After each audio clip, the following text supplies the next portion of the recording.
하우스 푸어, 서브프라임 사태, 멀리는 17세기 네덜란드 튤립 파동. 이 세 가지 사건들은 공통점이 있다. 가치와 관계없이 단순한 기대 심리에 의해 가격이 부풀어지거나 꺼진다는 점이 바로 그것이다. 경제 현상은 특정 사회가 아닌 반복적인 흐름에 의해 발생한다고 주장하는 대만 칭화대 경제학 교수 라이지엔 청.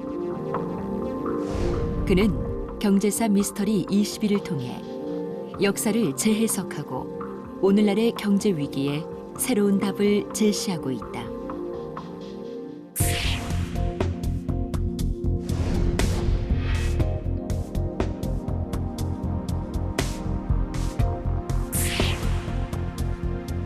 먼저 경제사에 새롭게 눈뜨기 위해선 고정관념을 버려야 한다. 이 책은 지금까지와는 다른 시선으로 역사와의 만남을 시도한다. 저자가 가장 먼저 주목한 것은 1929년에 미국에서 시작된 사상 최대의 경제 공황. 당시 거의 모든 자본주의 국가들은 생산 감소와 실업, 심각한 수준의 디플레이션을 경험했다. 대공황의 원인에 대해선 세 가지 견해가 주를 이룬다. 그 첫 번째로 유럽을 주 수요처로 삼았던 미국 산업 구조의 문제를 들고 있다. 1차 세계대전으로 붕괴된 유럽 국가들은 재건을 위해 미국의 설비들을 사들였다. 미국 산업은 그로 인해 빠르게 성장했지만 유럽의 수요가 줄면서 급격한 적자를 맞이했다는 가설이다. 두 번째 설은 연방준비은행이 화폐 공급량을 감소시키면서 물가 상승과 주가 하락을 야기했다는 화폐 정책설이다. 마지막이 우리가 알아볼 금본위 체제설이다. 금본위제에 가입된 60개 부유국들의 통화는 금을 기준으로 매겨졌다. 누구라도 은행에서 현금과 명시된 등가의 금을 바꿀 수 있었다.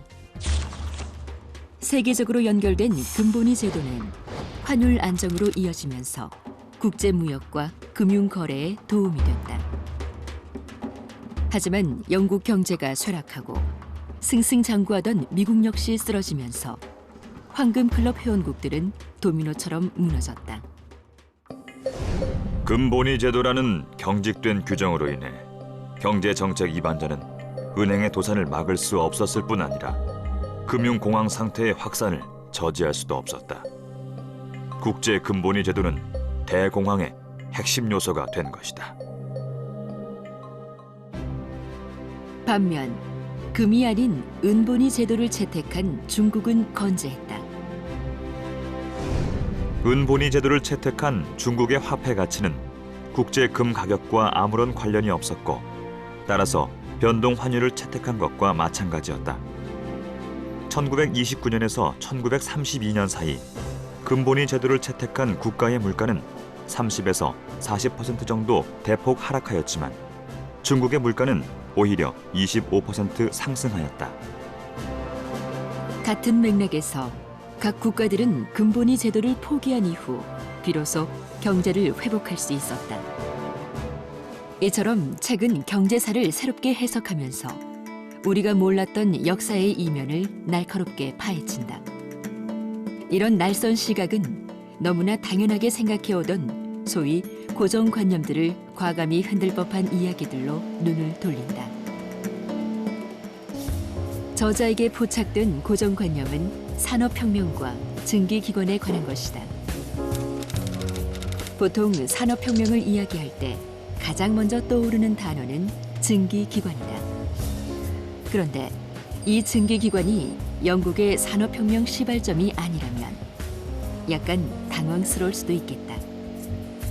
와트가 개량한 증기기관은 1769년 특허권을 취득하였으나 그로부터 60년 뒤인 1830년대에 와서야 영국 증기기관의 동력 사용량이 16만 5천마력이 되었는데, 이는 증기기관이 발명된 후 수많은 공장, 열차, 증기선에 자본이 대거 투입되면서 이용되기 시작했으리라는 일반인들의 예상과는 전혀 다른 결과이다. 상대적으로 당시의 농업과 서비스 산업 분야에 있어서 증기기관은 영국의 GNP에 거의 기여하지 못했다.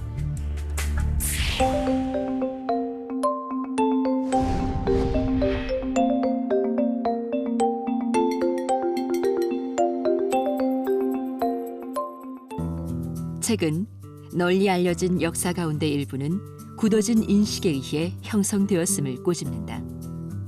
대표적인 예가 새로운 것이 기존 것보다 효율적임에도 익숙함을 고수하려는 경로 의존의 법칙이다. 전 세계에서 공통적으로 사용하는 컴퓨터 자판기. 오늘날 사용하고 있는 쿼티 자판은 100년 전 타자기에 쓰던 배열을 그대로 가져온 것이다. 수동 타자기는 세월의 뒤편으로 밀려났지만 자판 자체는 아직도 쓰이고 있다. 이것은 무엇을 의미할까? 먼저 자판 제1행의 맨 왼쪽 자판 순서는 왜 A, B, C, D가 아닌 Q, W, E, R, T, Y일까에 대한 질문부터 풀어보자. 까닭은 매우 단순하다. 만약 알파벳 순서에 따라 자판을 배열했다면 타자 속도가 느려졌을 것이다. 타자 속도를 최고로 끌어올리기 위해서는 자주 쓰이는 알파벳을 가장 민첩한 손가락 위치에 두어야 했는데 집게 손가락과 중지가 가장 좋은 자리다. 쿼티 자판이 주류를 형성하자 쿼티는 일종의 공통체계로 자리를 잡았다. 한때 쿼티 자판보다 빠른 배열법이 등장했지만 별다른 반향을 일으키지 못했다. 쿼티 자판의 상용화를 통해 독자들은 다음과 같은 사실을 알 수 있었다. 첫째, 시스템 규모의 경제에 귀 기울여야 한다. 쿼티 자판이 주류를 이루자 이는 사람들의 마음속에 각인됐고 손안에 있던 작은 눈뭉치가 굴릴수록 점점 커지듯 스노볼 효과를 불러일으켰다. 사람들은 익숙해진 자판 배열을 선호했고 이는 다른 제품의 진입을 막았다.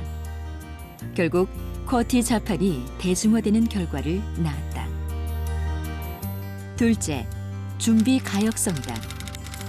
1873년의 쿼티 배열 방식이 지금도 사용되고 있다. 경제 현상은 현재의 조건뿐만 아니라 과거 궤적의 영향을 크게 받는다. 마치 자연과학에서 나타나는 관성의 법칙처럼 사람들 역시 한 번 길들여진 방식을 그대로 고수하고 있음을 알 수 있다.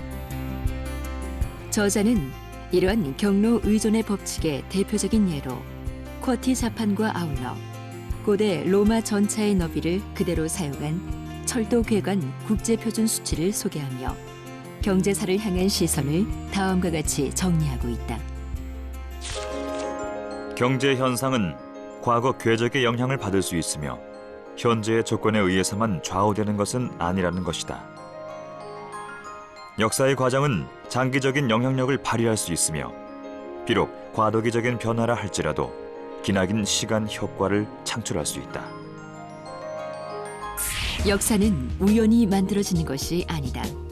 저자는 이외에도 옥스퍼드 영어 사전과 무역의 관계, 날씨와 주가의 상호 연관성 등 21가지의 역사적인 사건들을 예리한 통찰로 풀어낸다.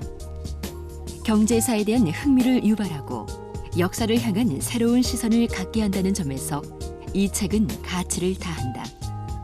보통 사람은 경험을 통해 배우고 현명한 사람은 역사를 통해 배운다. 여기서 중요한 것은 창조적인 눈으로 역사를 바라보는 일이다. 열린 사고로 과거사를 해석하고 오늘날에 적용해 봄으로써 우리는 현재의 위기를 극복할 해안을 얻을 수 있을 것이다.